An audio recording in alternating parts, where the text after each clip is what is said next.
Alright, here we are for match 3, excuse me, here on Star City Games in a handy with green-white elves. We have won the die roll again, so we are going to see what we got. We have a couple of different dorks as well as an overcharged druid, so we ideally can just kind of vomit our hand onto the table pretty quickly. Even though this is a one-lander, I do think it's keepable, because even if they kill our first dork, we have another one. So let's just go ahead and jam Elvish Mystic here. They'll figure out pretty quickly what we're about.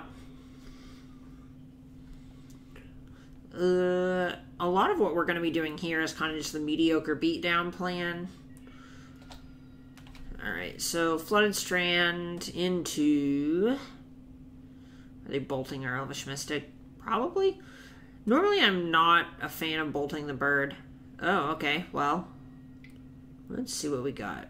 Thoughtseize. Alright, we're probably losing our Elvish Archdruid here, but we could still just cast, like, Llanowar Werewolf Nettle Sentinel, which is fine. Again, if we're still in that beatdown plan. We don't have a white source for this, so we're not going to really value the Devoted Druid very highly yet. For the sake of time spending on the internet, or at least on Moto Clock, we should have just cast the Llanowar Werewolves first to not trigger the Nettle Sentinel. But that's not really an enormous deal most of the time. Alright, so... Awkward. What we are going to do is attack for 3 and then cast our Devoted Druid, right? Maybe it's actually better to just attack for 4, and then next turn we can... Yeah, so either way, we're going to want to be attacking with our Elvish Mystic. It's whether or not we get to do it this turn or next turn. And it's going to be better to attack with it this turn. Even if we don't get to untap Nettle Sentinel this turn, that's going to be fine.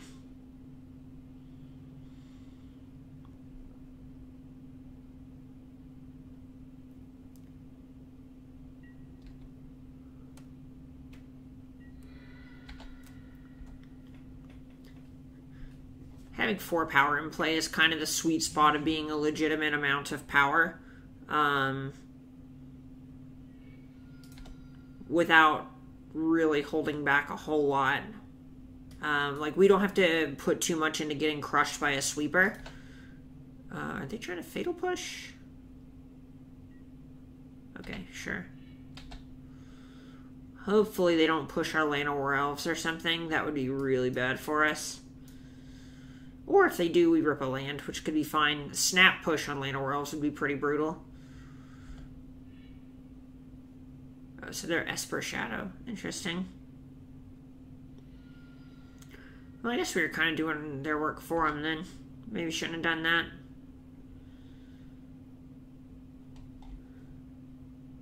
The nice thing about the Shadow decks and what you want to do a lot of the time with Elves is just try to not do their work for them. That's to say that you wait until you can kill them, or you just let them pay a bunch of life, and then is when you start attacking. Goodbye, Llanowar Elf. Or they're delving, sure.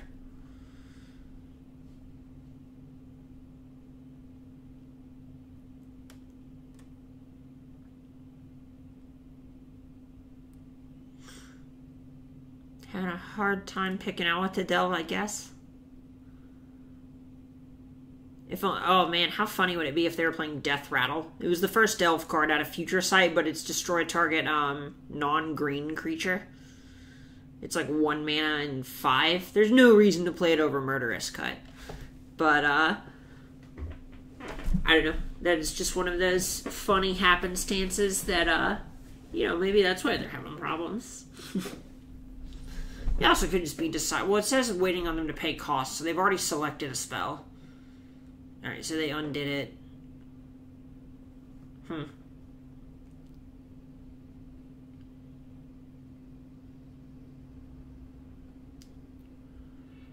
Okay, there it is.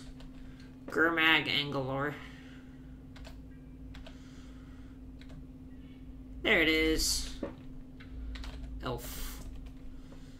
I'm going to just cast Reclamation Sage here because this deck doesn't play artifacts or enchantments, and this lets us put a 2-power creature on the board instead of a Devoted Druid, which can't effectively attack. It's also a little bit more mana efficient. Say if we draw another land next turn, we could feasibly attack out and then untap the Nettle Sentinel post-combat with a Devoted Druid. We're in a pretty rough spot now, actually. I messed up picking Elf on this. I should have picked Cleric. That was just a flat-out mistake of me playing too quickly. Hopefully it doesn't come back to bite us. We can take a few hits from Gurmag Angler.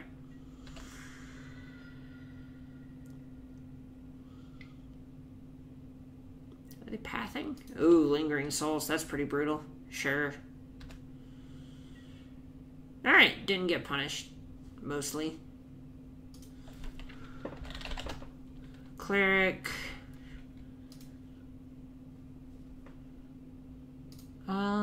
Do we try to trade this for 2 tokens?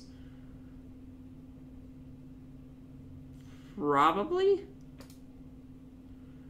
It's theoretically we could attack with both of these and trade Rec Sage for 1 token, which feels really bad, but it's probably better than just having a bunch of tokens. This way we also might just get some more damage in, which is pretty good for us. Kind of our main objective at this point is making sure we can kill them before we die. I mean, obviously that sounds silly. That's kind of the point of all Magic. But doing it here specifically with the stated goal in mind of actually, like, we're in the racing phase of the game.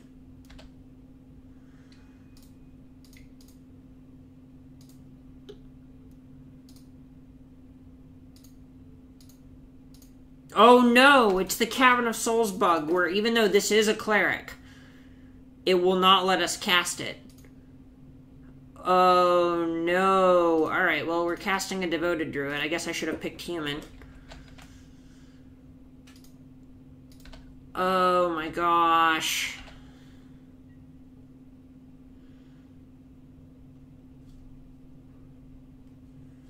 Alright, well, hopefully that doesn't lose us the game. It might. Having 1 less attacker is a pretty enormous deal when we have 3 of them. It also is 1 less attack with the Nettle Sentinel, but we want to have the 2 Devoted Druids out on the table because if we, like, collected company or something into an Azuri, we could feasibly go infinite.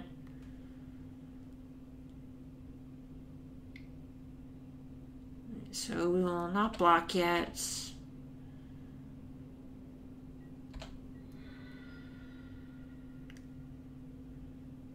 Oh, it's so frustrating that we can't cast this Vizier off the Cavern. This has been a bug on Moto for months now, and they just haven't fixed it. I completely forgot. I expected the rules of Magic to work as they do, and thought this might have been fixed by now. I didn't know this was still an issue. I just knew that it was an issue a long time ago. Alright, well, I'm going to go on and just attack with both of these.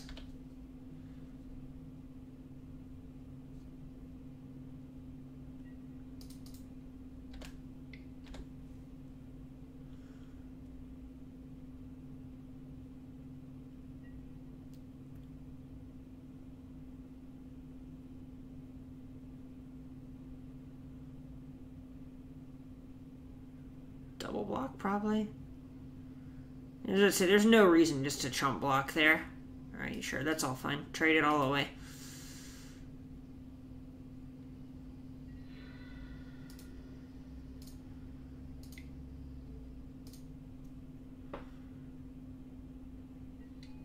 Alright, let's try it one more time, just in case. Nope. Alright, well, it's not gonna work.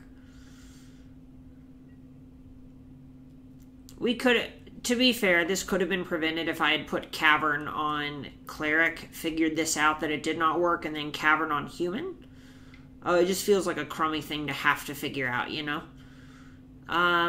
We can take 1 more hit. They're not a Timur Battle Rage deck because they don't have red, so they don't have a way to give their thing trample. We can just start chump blocking next turn.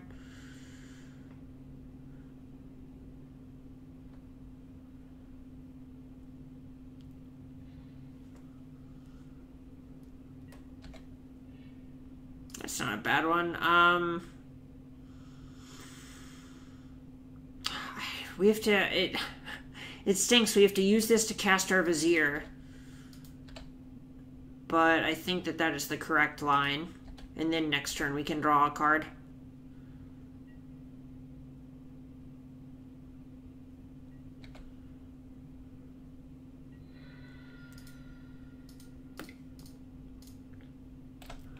Alright, hopefully this doesn't bite us. We shall see.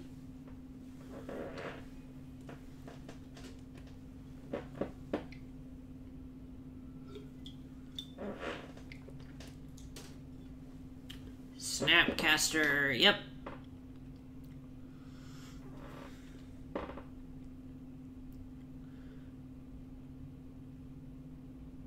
Just like easiest Vizier target of your life, right?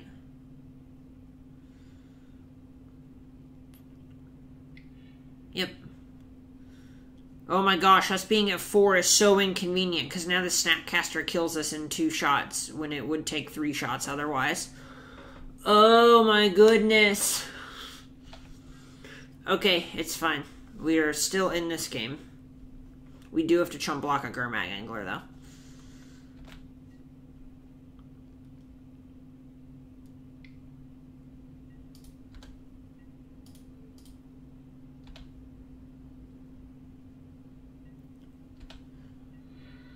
Alright, we have some pretty good draws here.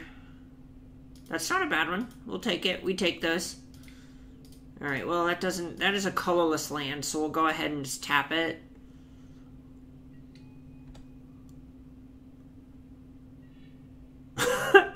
Alright, let us draw a card.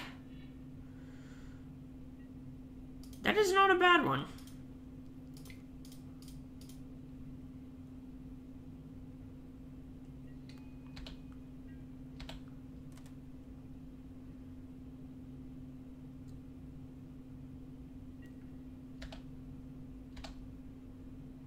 If we get to untap with a Zuri, we basically win.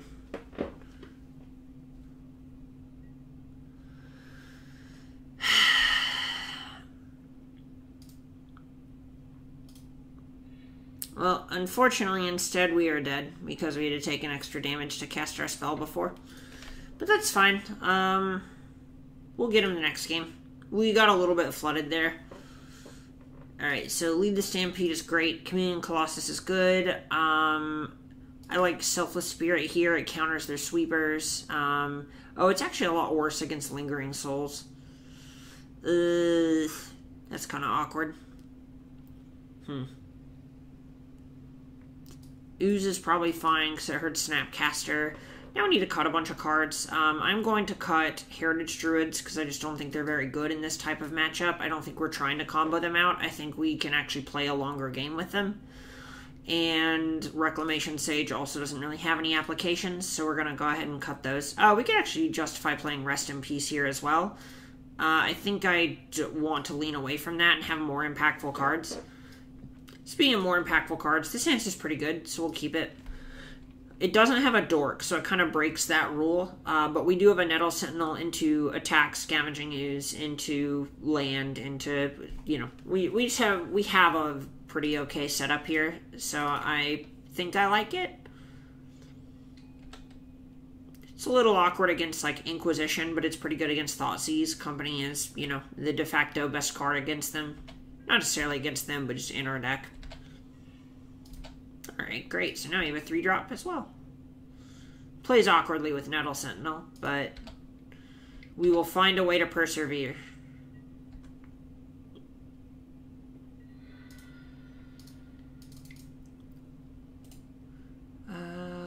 Always yes.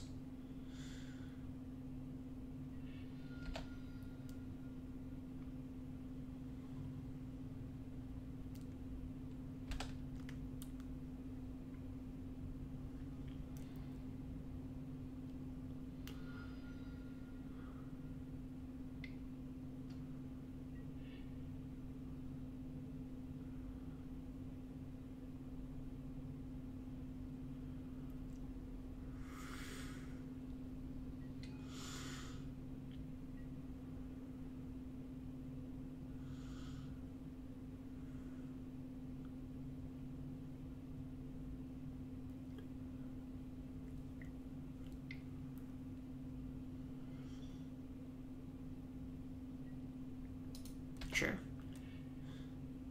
That's fine. I just kind of baited it off of our Archdruid here.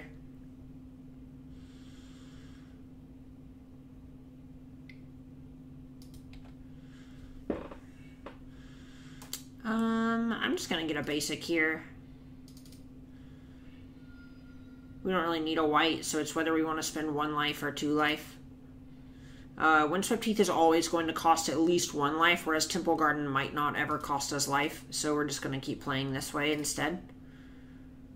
We're doing this pre-combat, even though that's usually worse, just because we want to deal 1 more point of damage. A sorcery speed collected company is not that bad, especially when it's pretty likely they'll be tapping mana on their turn to kill this Elvish Archdruid.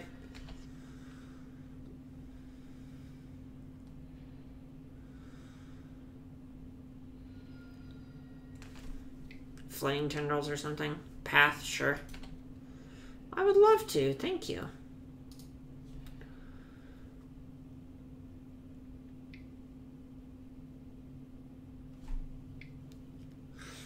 Gurmag, Angalore.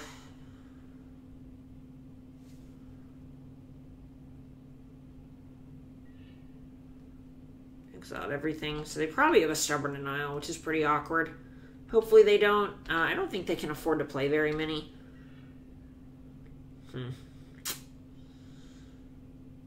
Well, let's go ahead and Company now before they get a chance to untap. We maybe should have done this on their upkeep, but that puts us up to like Counter Squall and Negate. Alright, cool. Even better. So we will just get Azuri and Archdruid. And we will play Pendlehaven, and we are done.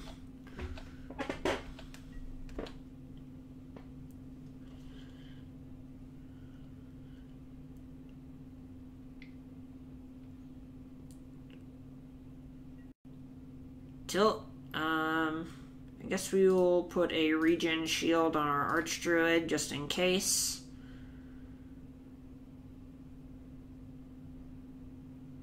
This way we could like block a Gurmag Angler or something. And we'd rather do it to the Archdruid than the Sentinel, because if this taps from the regen, it will normally untap. Oh, we should have actually searched there to shuffle the spells on the bottom of our deck back in. Elvish Visionary and Court of Calling are on the bottom. It'll be fine. Snapcaster, Path. Good grief. Alright.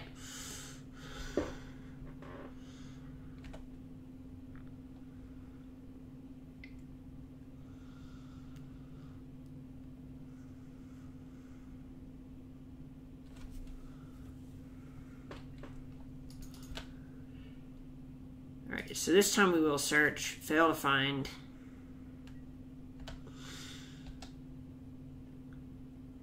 I guess the other side of the coin is if they either have Snapcaster plus Path or another Path, they could have just targeted Nettle Sentinel.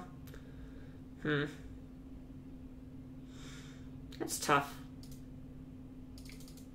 Alright, so we're going to do this pre-combat so we can actually attack with Nettle Sentinel. It puts them pretty close to dead if they don't have an answer to Azuri.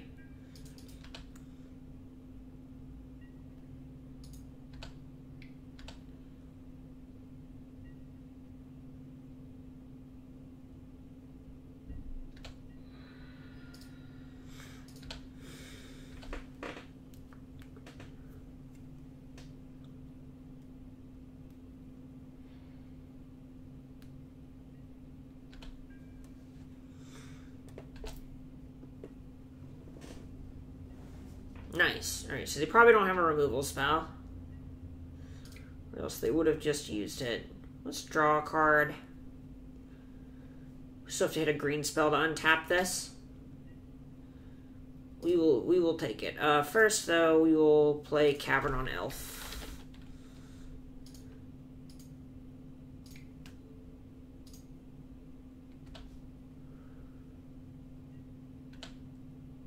And I don't think our attack is quite good enough yet. We can attack for 10, and they block these, and then take 3 and go to 3. I guess that things die, but then We have Nettle Sentinel, Llanowar Elves. When the dust clears and they're at 3 life, that is actually probably good enough.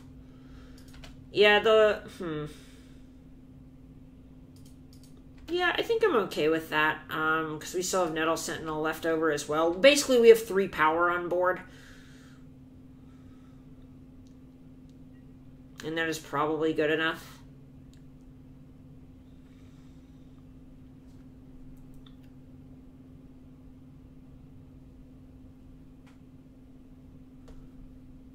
Or they go to 1, which I guess is fine as well.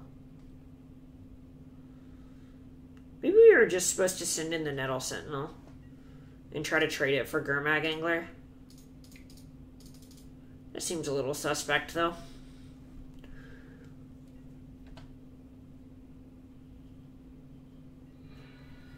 Alright, well.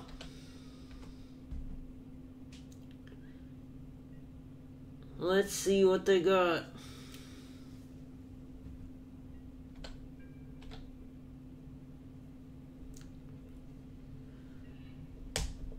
Nice. Should have tapped Cavern of Souls. I don't think it matters, but, you know, as soon as I say it doesn't matter, they, like, deprive or something weird.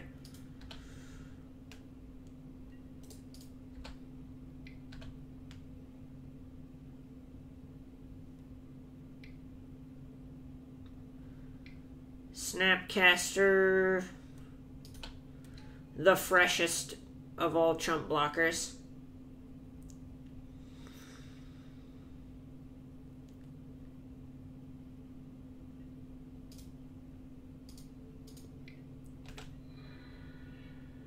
I just held the Temple Garden in case they play like a Liliana of the Veil or something. I guess it'd be worse because we just discard it, but it also protects us from other discard spells.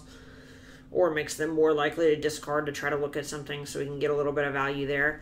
I'm going to go ahead and bring in that Rest in Peace. The more I've thought about it, the more I think it is probably just a bit better. I do not love... we can't bring in a whole bunch of spells and then also have Lead the Stampede in our deck. I don't think we can have less than like 30 creatures if we do that. I do want to try bringing in a couple of paths, because if we can just hit a Delve threat, they're probably in pretty bad shape. I do want to cut a Devoted Druid, maybe 2.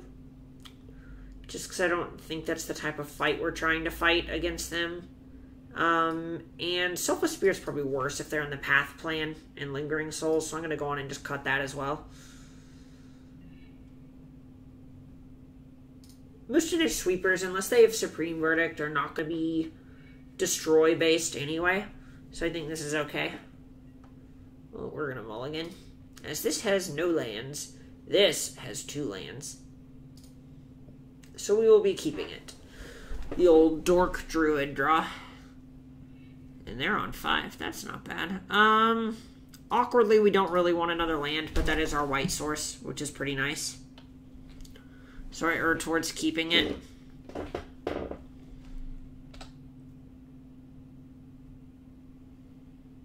think they're... Oh, nothing, huh? Alright, well, let's go ahead and play Llanowar Elves into their Fatal Push. Or not. Alright, I guess they just didn't have a 1-drop. Or they saw us top with Serum Visions and they just wanted to wait a turn on the Thoughtseize because they know our 1s aren't super important. Or they assume our 1s aren't super important, I guess I should say. I want to play both of these. I don't really want to play them into a sweeper. Maybe it's better to just play the Archdruid here and see what happens. Nah, so I think this is going to be better just because we can play these, and then if they sweep it, we can ooze or something and start growing the ooze. And then if they don't have a sweeper, we can attack them for, you know, we play a land and it's 2, 4, 10. 10 next turn. Always, yes. Yes. So, ideally, they just don't have a Flaying Tendrils. They might. I don't think Flaying Tendrils is very good because they have Lingering Souls.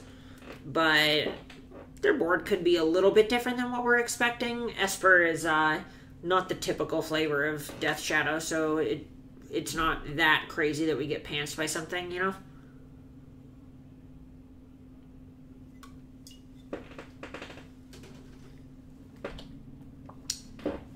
Alright, well, they got our Archdruid.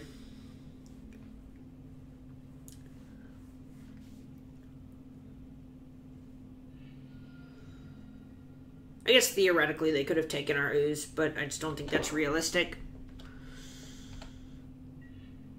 Well, sometimes lucky.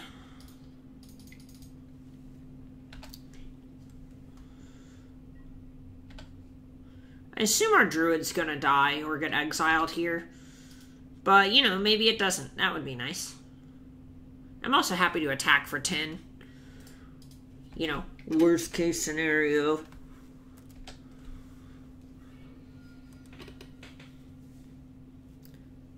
Even if they path or push here, it's going to cost them 3 points of life, and then they take 6 and go to 9. That makes their Shadow a 4/4, but then we have this Ooze coming down. I'm just not that worried. Scour, Fish.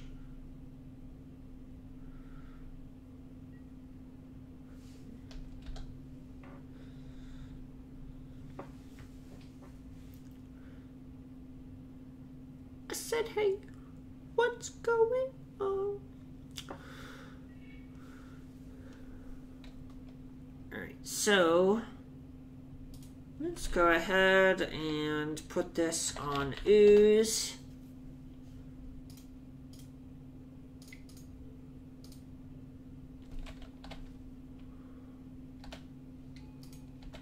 We only need to eat like 3 things from graveyards.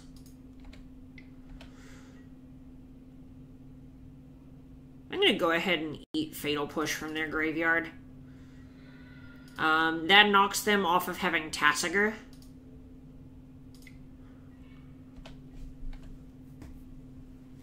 Without having another land off the top or something, or a Thought Scour. And I think that's where we want to be. I don't think it matters a whole lot. Hey, we got him! Nice. Alright, cool. That game was not particularly indicative of how the matchup tends to work. I'd say game 2's a little bit closer, but they did seem to flood a bit that game. But I really love this deck. I really, really, really love Elves. Ross Merriam has been writing about it. He did an article right after he top-8'd the Open in Richmond. If you haven't gotten a chance to check it out, I know it's on the premium side, and this is going to sound, you know, kind of salesy or whatever, but you seriously should check it out. I think it was a few weeks ago, so even if you don't have premium, you should be able to read it at this point. Our premium stuff becomes readable a few weeks after it goes live, just so even if you don't have the dollars to get it right now, you can at least get the cool content later on. Anyway, that is going to do it for these matches for me today. I think the biggest takeaway I got is that Reclamation Sage is really going to need to be in the board, and it's hard to say what goes in the main. It could be the 4th Nettle Sentinel, or I might want to try a Boreal Druid in that spot. I'm also not positive Modern's in a place where you can really just be messing around and have stuff like Eternal Witness. We might need to be a little more streamlined than that.